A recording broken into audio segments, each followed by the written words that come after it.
You will never be respected in this country. Not really. Not the way you think. My father said that to me at our kitchen table when I was 19 years old, 3 months after we landed in Ohio with 4 suitcases and $1,100. Last month, in a conference room at the Pentagon, a 4-star general stood up from his chair the moment I walked through the door. Then the colonels stood. Then everyone else in the room stood. My father was sitting in the back row. He saw all of it. My name is Daniela Reyes. I was 19 when my father said those words, and I'm 34 now. This is the story of everything that happened in between, and the conversations my father and I had afterward, in the hallway, when nobody else was listening. I need to back up first, though, because none of this makes sense unless you understand who my father actually was. He wasn't cruel. That's the thing people don't expect. He worked 16-hour days at a warehouse for 9 years straight. He sent money home to his sisters every single month. He believed, truly believed, that hard work was supposed to be enough. But somewhere along the way, his hope curdled into something else. Fear, maybe. Or grief for a version of America he thought he'd been promised and never got. They will smile at you, he told me once, folding laundry, not even looking up. And then they will give the promotion to someone else. That's how it works here. I've seen it for 9 years. I was applying to the Air Force Academy at the time. He found the paperwork on the counter. You think they'll make you an officer? He laughed, not unkindly, just tired. Daniela, look at our last name. Look at our accent. They will use you for the photo, and then they will send you home. I didn't argue with him that night. I just put the paperwork back in my folder and went to my room. I got in, full scholarship, ROTC commitment attached. My father came to my commissioning ceremony 2 years later, stood at the back of the auditorium with his arms crossed, and said exactly 4 words to me afterward. Don't get your hopes up. If you've ever had a parent who loved you and doubted you in the same breath, you already know exactly the kind of silence that creates. I almost didn't go into intelligence work at all, because some small, stubborn part of me still believed him. But I went anyway. The first 5 years were exactly what he predicted. I'll be honest with you about that, because I think it matters. I was passed over for an assignment I was qualified for, and the major who got it instead told me, in front of 3 other officers, that I should be grateful for how far I'd already come. I called my father that night. I don't know why. Maybe I wanted him to be wrong, and some part of me thought saying it out loud to him would make it less true. I told you, he said, not gloating. Just flat, exhausted certainty. This is what I tried to warn you about. I almost believed him completely that year. And I promise you, what happened over the next decade is something neither of us could have predicted. So stay with me, because you need to understand exactly how far down this went before it turned around. Here's what nobody tells you about being underestimated for long enough. Eventually it becomes useful. People stop watching you closely. They stop expecting you to remember the meeting from 6 months ago, the name of the contractor who missed a deadline, the exact wording of the directive that got quietly buried. So you remember everything. You become the person in the room who actually knows what's going on, while everyone else thinks you're just there to take notes. By year 7, I was running threat assessment briefings for people 3 ranks above me. I wasn't getting credit for it publicly. My name wasn't on the cover page. But the work was mine, and the work was good, and slowly the right people started to notice. Colonel Whitfield was the first one who said it out loud. You wrote this whole assessment yourself, didn't you? He said, tapping the folder.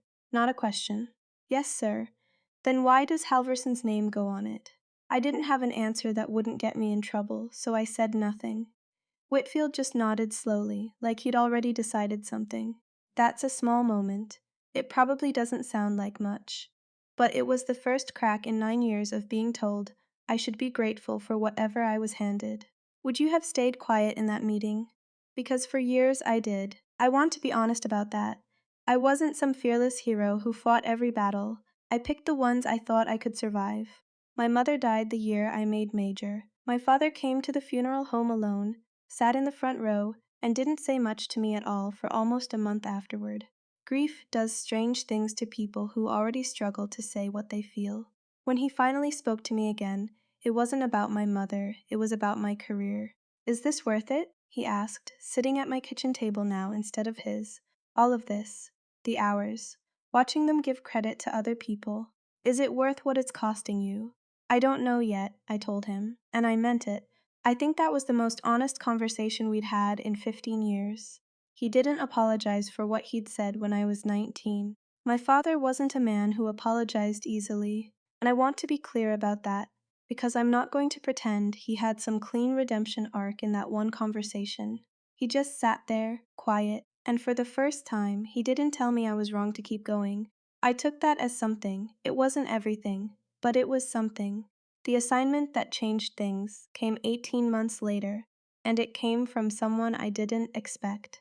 General Marcus Holloway, the same four-star general who would later stand up in that conference room, had read one of my threat assessments without knowing who wrote it.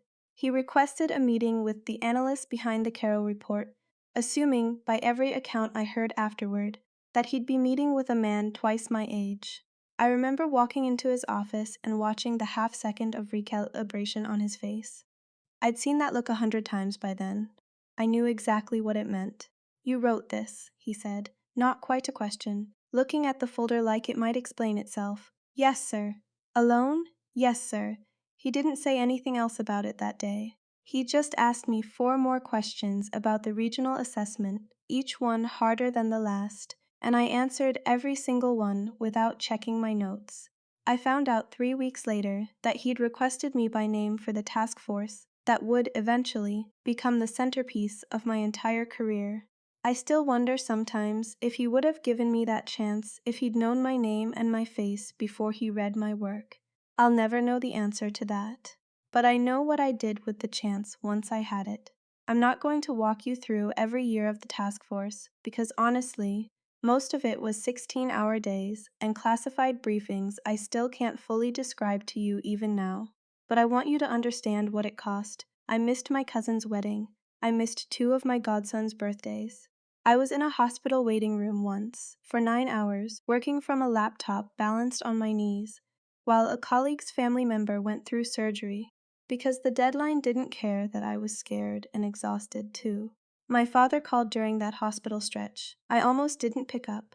You sound tired, he said. I am tired. There was a long pause on the line. I could hear him breathing, the way he used to when he was deciding whether to say something difficult. Your mother would have been proud of you, he finally said. I don't say that enough. It wasn't an apology. It still wasn't an apology, not really.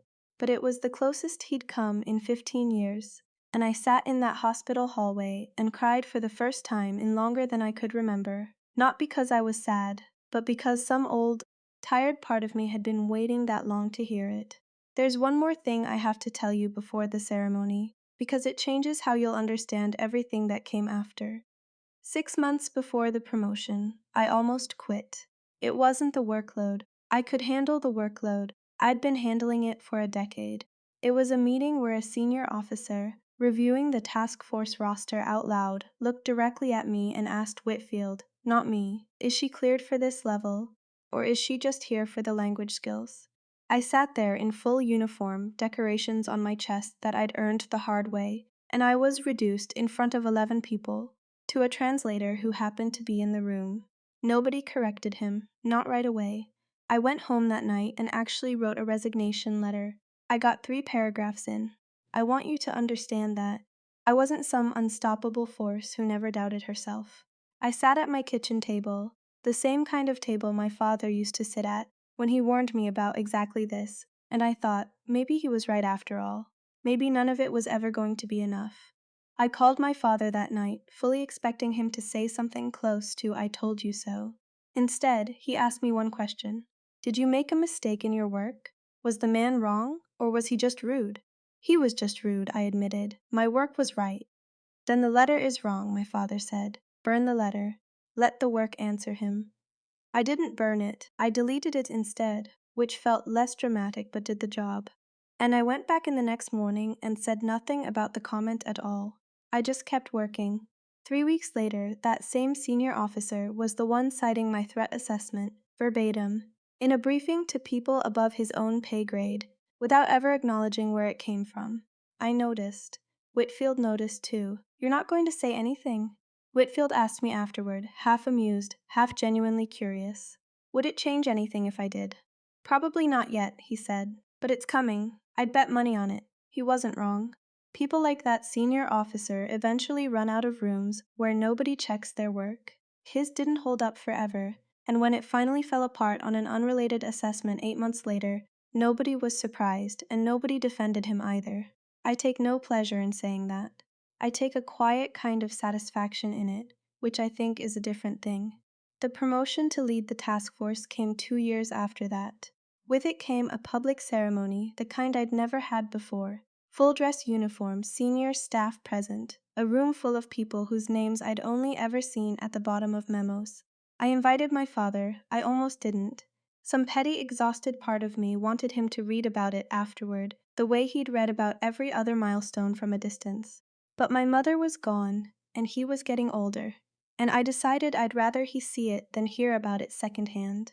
He showed up in the same gray suit he wore to my mother's funeral. He sat in the back row, the same place he always sat, like he was still bracing for something to go wrong. I didn't see him when I walked into the room. I was focused on Holloway, on the brief I still had memorized in case anyone asked questions afterward, on not tripping in heels I almost never wore. What I saw was General Holloway standing up from his chair the moment I crossed the threshold. I want to be honest with you. For a half second, I thought something was wrong. You don't expect a 4-star general to stand for you. You expect to stand for him. But he stood, and then Whitfield stood next to him. And then, in a kind of slow ripple I'll never fully be able to describe, the entire room rose to its feet. It wasn't applause yet. It was just everyone standing, quiet, watching me walk to the front of the room like the moment itself had asked them to. I found my father's face in the crowd almost by accident, somewhere near the back, still standing like everyone else, his hand pressed flat against his chest. He wasn't smiling exactly. My father didn't really do that. But his eyes were wet, and he was standing very, very still, like he was trying to memorize something he never thought he'd see. After the ceremony, after the handshakes and the photographs and Holloway's brief, formal remarks about dedication and discretion and the kind of work that doesn't get written about, I found my father in the hallway outside, away from the noise. He was leaning against the wall, suit jacket still buttoned, looking smaller than I remembered him. I didn't think they'd do that, he said, quiet, almost to himself. Do what? Stand. For you. I've been in this country 30 years, Daniela. I have never once seen a room stand for someone like us. I didn't say anything right away. I'd waited 15 years to know what I'd say in this exact moment, and now that it was here, I found I didn't have a speech ready after all. You told me I'd never be respected here, I finally said. Not angry. I want to be clear about that. I wasn't trying to win an old argument. I was just tired and honest, in a way I hadn't let myself be with him in a long time. He nodded slowly, looking at the floor.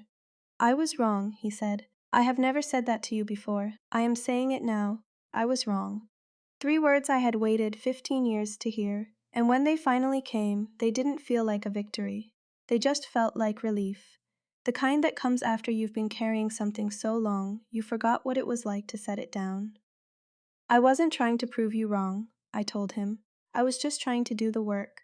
I know, he said. That's what I couldn't see. I thought you needed them to respect you.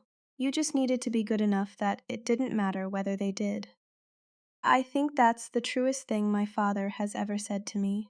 I want to tell you that everything was fixed after that hallway conversation, but that's not how real families work, and I'm not going to pretend otherwise for the sake of a tidy ending. My father is still a cautious man.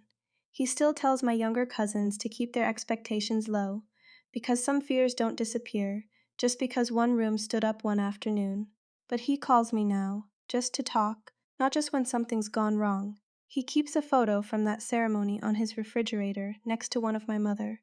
And once, when my cousin's daughter was filling out scholarship applications and getting discouraged, I heard him tell her something I never expected to hear from him. Work like nobody's going to give you anything, he said, because nobody might. But work anyway. I was wrong about a lot of things. Don't let me be wrong about you too. I don't know if that's an apology or a warning or both. Knowing my father, it's probably both.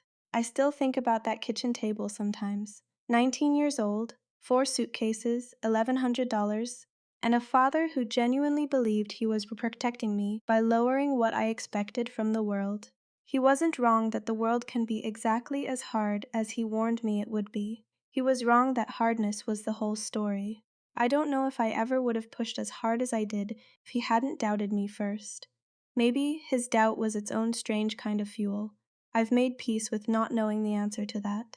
What I do know is what I saw in that hallway. My father, 61 years old, still in his swimsuit, finally saying 3 words he'd needed 30 years and one standing ovation to find. I still wonder sometimes whether I needed that room to stand up, or whether I just needed him to see it happen. Maybe both things were true at once. Sometimes I think about how easily that hallway conversation might never have happened at all.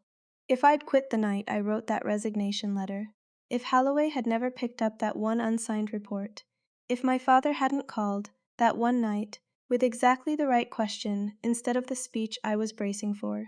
None of it felt inevitable while I was living it. It only looks that way now, looking backward, the way every hard road looks straighter once you're standing at the end of it. What would you have said to him in that hallway? After 15 years of waiting, I think about that more than I think about the ceremony itself.